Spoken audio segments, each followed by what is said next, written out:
Hey everyone, this is Karen with Over the Artsy Moon, and today we're going to do a little bit of jelly printing.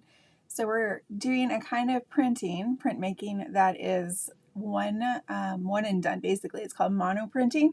So you're going to be able to create lots of beautiful patterns and prints, but they're all going to be unique and individual, and no two are going to be alike. So you can see you can do less blending to get a lot of fun little surprises. You can do more blending. You could crumple up your paper a little bit, and lots of, color mixing. And it's actually something that I recommend if you are learning how to mix your colors.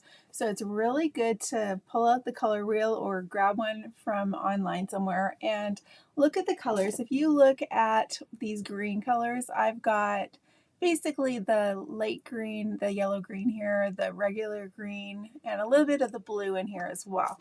So those are the ones I did for this green to get that look. And what I'm using is a gel press. You don't have to use the Gelli plate brand. That's a common one, and this one works really well as well. I've had it probably about 8 or 10 years now. I don't know. When they first came out, I grabbed one, and I think it's so much fun. So what you need is some kind of gel press or jelly plate, and it says reusable printing plate. It's as long as you clean it. This one's a 12 by 12.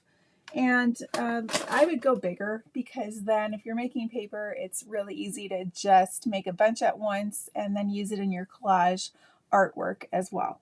And you need a brayer. That's this little thing here. It's got a roller on it. And so I usually just squeeze it out onto my jelly plate when I do the paint.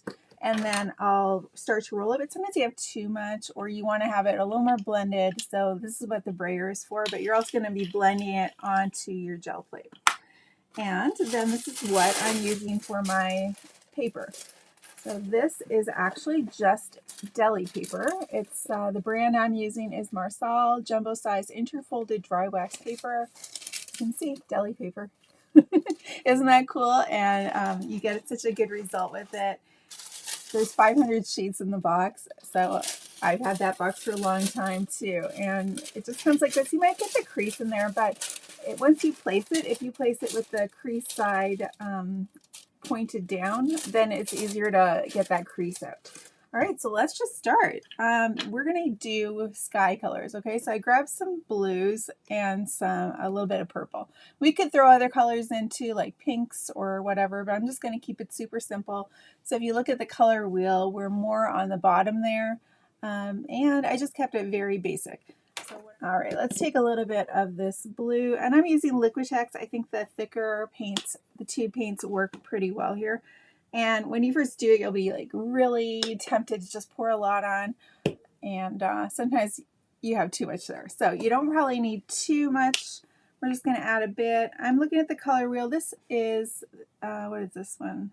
Bright aqua green. So it's got a little bit of the green in there, right? And then I'm going to put some purple down here. And I always like to add a little bit of white to make it lighter and just a little pop. So throw in a little bit here and there. You don't have to really think about it too much. I'm being really skimpy here. All right, we'll try that, and then we can just see what happens. If you don't like the first one, you can grab another sheet, whoops, or once this one dries, you can layer on top of it. And I am showing you just the very basics here. You could do things like stenciling. You could do bubble wrap. You could do texture in here. All kinds of little tools that would make this fun. And you could do little printing on it and do layering. You could add metallics. There are all kinds of things you can do. So I'm just going to start rolling this out. So I'm rolling it, and I'm going to go a little more quickly. So you want to work fairly quickly. Acrylic does dry fairly fast. Okay, so I want to cover up my whole background here, but I don't want to overblend either. So I'm already kind of talking and overblending here.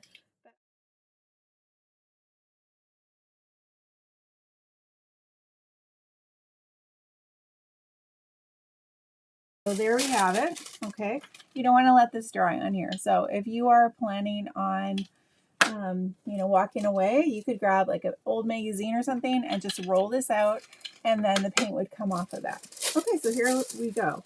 I'm just gonna lay this down. I'm not gonna be super careful about to get it in a perfect spot or anything.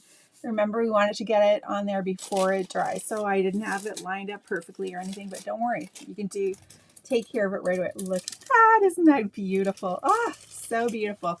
I'll just throw this back down. And when you come back a second time over the same area, it's called a ghost print because you don't quite see the same level of vibrancy. But the way I can fix that is just to throw it on a little more in any places that I need to take care of that. And even if it's a little lighter on the bottom, it's okay. It's all good. So I have a little spot up here. I'll grab a little more paint. Okay. And then you just set this to dry. Okay, so it's like a beautiful Monet painting, isn't it? So I'm always like finding spots all over the place. So when I'm doing this, my hands get messy. If you are not liking that, go grab some gloves, some plastic gloves or whatever you would wear. I never do, but that's just me. Okay, so I'm going to come back and I can take a little more time to line it up, but no biggie. So this doesn't have as much paint on it now. So I'm just getting that on there, quickly pulling it up, and you can see there's places where the paint is pretty much gone now. All right, this makes a beautiful print as well, but this is our ghost print basically. We're just coming back over, and if you just want to grab all of that paint, see how the paper is wrinkling up there? That's okay too. You're going to get some cool results. Like if I wrinkled it up on purpose, we'll try it when there's a little more paint on here. And then you push this down, you're only going to get it on those spots where the surface was touching. So there's so many ways to do and create art that you're never going to get bored. Okay, so I'll leave this, let this dry a little bit, and then we'll come add a second layer there. Okay, let's go ahead and I'll get another piece of paper here. I'm just going to roll this out a little bit, and we'll just have that as a first layer, but you don't have to do that either. So easy, most of that paint is off, but then before this dries, I would definitely wipe it off, either wash it or grab a baby wipe or something like that. All right, so let's do a little bit more intense purple. Let's see, I still have that same purple. This one is, I've had these so long, Brilliant Purple. This one is from Artist Loft. It is Violet Dioxazine. So we'll do a little bit more of that. And then let's go into, grab some ultramarine blue. That'll look really beautiful. I might have a little bit too much paint here. This one is really old. You can see it's really goopy. So if you have some paints like this where they're really, the texture is weird, but for this kind of process, it's all good. It makes no difference, okay? So if you look at that weird one there, it's okay. Wow, this is beautiful. Okay, I don't know if this is going to look like a sky color, but it could be a beautiful sky with sunset purple colors, I guess. Not your normal sky colors, but it doesn't have to be a sky. I just was working on a project for church, and I wanted to get some skies made up in advance for one of the kids' projects. Okay, so you see I haven't blended it completely. If you keep on blending in a certain area, eventually it is all going to turn into the same color. Okay, whatever it is, it'll just turn into a color like that. But I'll just pull some of these other colors over a little bit. It might be really one note at this point, but you can see how much more interesting it is when you have all kinds of other colors in here. So tap that on there and just pull it over where that crease is. Just give it a little extra love, and there we go. All right, so I've got this, and the reveal is always so much fun. So pretty, right? And then you don't have to go all the way to the edge, but I just figure why not? Make it worth it. I got a little bit here on the end just to grab a little bit, and I will place this here. So I've already got 3 pieces of paper. I can grab this one. It's already pretty dry, and just do another layer on top. So you could just do a real light layer and see what happens. Okay. Right, that gives you some beautiful results, doesn't it? Okay, and then when you're looking and trying to figure out which colors you want to put on, just look at that color wheel. You don't have to have them all identical, okay? So say I grabbed a yellow, because if I mix yellow and purple together, that's going to give me a brown. So let me just show you, or a neutral. It could be a gray too. Depends on the combo. Okay, so if I just keep on blending these together, you can see it's creating like a warm mustardy color here. But if I add more purple, I'll grab this one. This one is, I don't know what this one is. I can't tell. So think if you were doing like a nature scene or something like that, you could get some really beautiful, beautiful colors in here. All right, let's put some of that over here. And if you want to see more of this, let me know. I could do some with stencils where you create more of the texture in the background. So we're getting more of a neutral look here by pulling that yellow all across. Yellow and blue are not directly across on the color wheel. They're not complementary colors, but you're going to see that with that purple in there, it kind of neutralizes everything and brings down that bright tone. So sometimes you want something a little more subtle in your artwork. Okay. Very classy. It looks very nice as wallpaper. I'm just going to get that crease. Okay, a little bit of gold with this would be beautiful, wouldn't it? Okay, so you see that ghost print, not very much paint that is still left on there. So I'm just grabbing that. It doesn't matter if it wrinkles up. And I'll just get, let me put this somewhere it's not going to get stuck to another piece.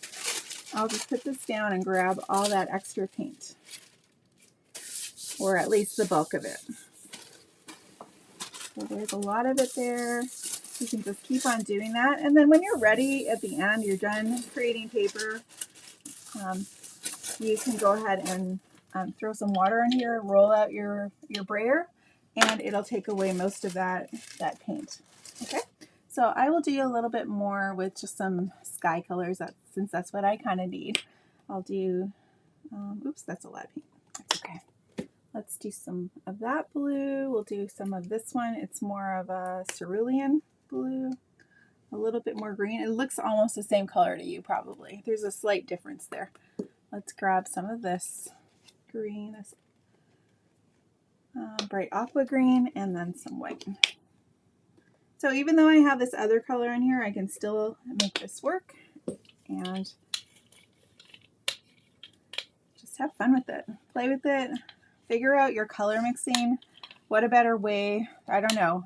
I think this is how I learned how to do color blending, because it was the first art class I took when I was a librarian before, and I decided I wanted to get my art teaching certification, so I was taking art classes after school, and printmaking was my very first one, and I just fell in love with it. I just loved it so much. So set that there.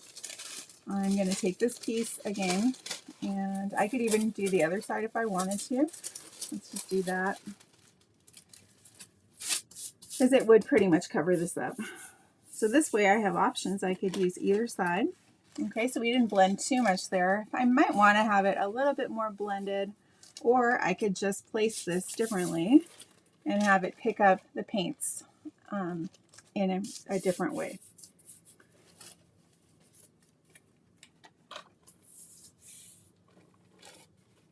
Okay, so there's that. And then if you want, before this dries, you can grab another color and throw that in there.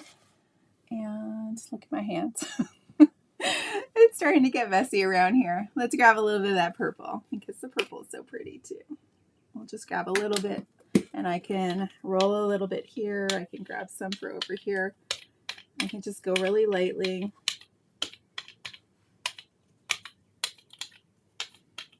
It's like you're concocting a recipe here of how you want your art to look. And this would be great for scrapbooking. I have done it with canvases too, where I've layered the canvas colors. I've done like watercolor on watercolor paper, and then done mixed media on top of that. So much fun. It's great to try different things and see what appeals to you the most. Oh, I was going to do it crumpled up too, wasn't I? I forgot about that. Okay, I'll show you that in a sec. Let's just grab this. We'll do this piece here. I'm going to put this down. Okay, so here's what I have for this one. Okay, a little more subtle. It ended up being a little more blended there. Let me take, let's see, I'll take some of this purple. Stay there, paper. Let's take some of that purple and we'll just blend that in a bit. I think we need some more white.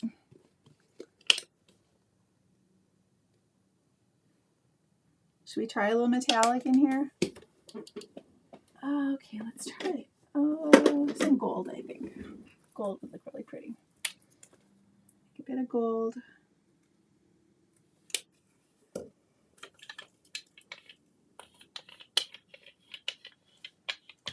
So you can sort of clean off your palette every time by using it up on different papers, or you could just keep on layering on top of it and seeing what happens.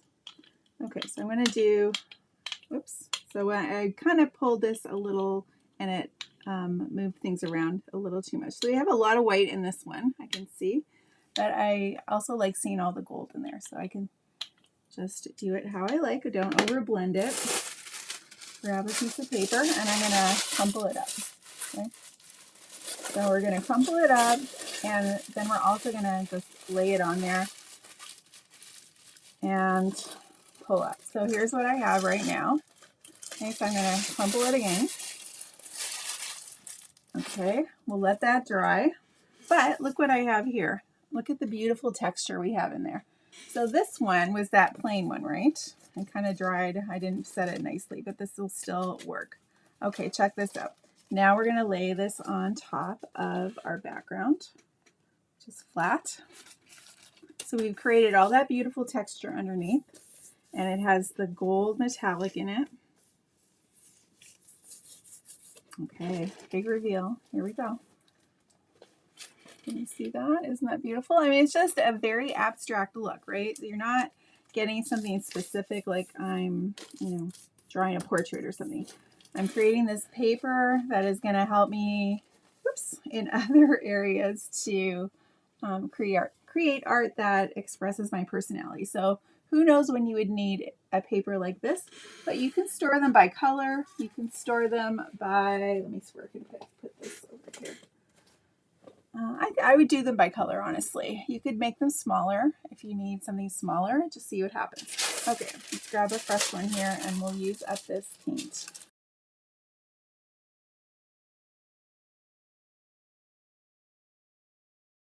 You can see that. That's another lovely piece with that texture in there. You've got the white space in the background showing. So it's really fun, and I'm just going to use up. Grab the paint off of this, and then also don't forget to spray your surface of your jelly, and then give us a roll. You can get a paper towel, or I usually will use a baby wipe. But keep on getting this sprayer cleaned off because you don't want to deal with dried paint on there. All right, have a great day, everyone, and I will see you soon. Happy painting!